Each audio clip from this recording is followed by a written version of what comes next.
আসসালামু আলাইকুম রহমতুল্লাহ বারাকাতুহু। প্রিয় বন্ধুরা, কেমন আছেন সবাই? আশা করছি আপনারা সবাই ভালো আছেন।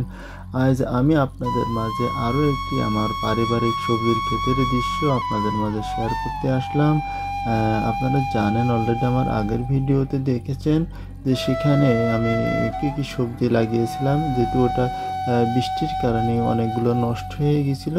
পরে আবার নতুনভাবে লাগানো হয়েছিল, তারই কিছু দৃশ্য আপনারা দেখতে পাচ্ছেন। এখানে আমি বেগুন লাগিয়েছি, যেটা আপনারা দেখতে পাচ্ছেন। বর্তমানে বেগুন গাছে ফুল এসেছে। আসলে নিজেদের আবাদ করে সেই সবজি খাওয়ার স্বাদটাই একটু আলাদা থাকে অবশ্যই।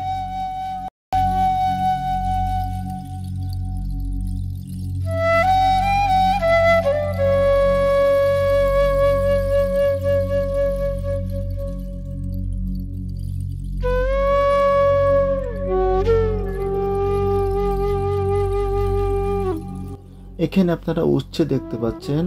এখানে আমি উচ্ছেও লাগিয়েছিলাম আমার এই ক্ষেতে। এখন উচ্ছে বর্তমানে ফুল হয়েছে এবং সেখানে হয়, কিন্তু একটু কম হচ্ছে আর কি। আসলে নিজে একটু যত্ন না দিতে না পারলে তেমন একটা আসলে হয় না। এখানে আপনার ঢেঁড়স দেখতে পাচ্ছেন, যে ঢেঁড়স, বর্তমানে ঢেঁড়সে কিন্তু অনেক পুষ্টিগুণ এবং এখন বর্তমানে পুরোদমে ঢেঁড়স হওয়া শুরু হয়েছে। আপনারা দেখতে থাকুন।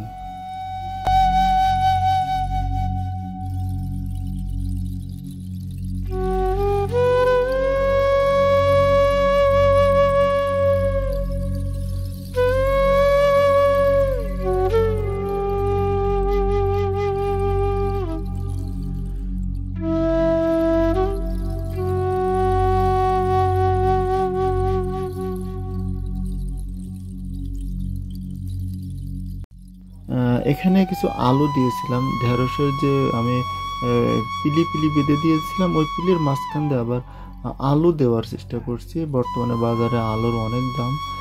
এই আলু কি পরিমাণ হবে এবং কতটুকু হবে জানি না, তবে এখানে আলু দিয়েছি আর কি। এটা আলুর কিছু দৃশ্য আপনারা দেখতে পাচ্ছেন, যে গাছের ঢেঁড়স গাছের মাঝখান দিয়ে সারি সারি আলু দেখা যাচ্ছে, আলু গাছের সারি।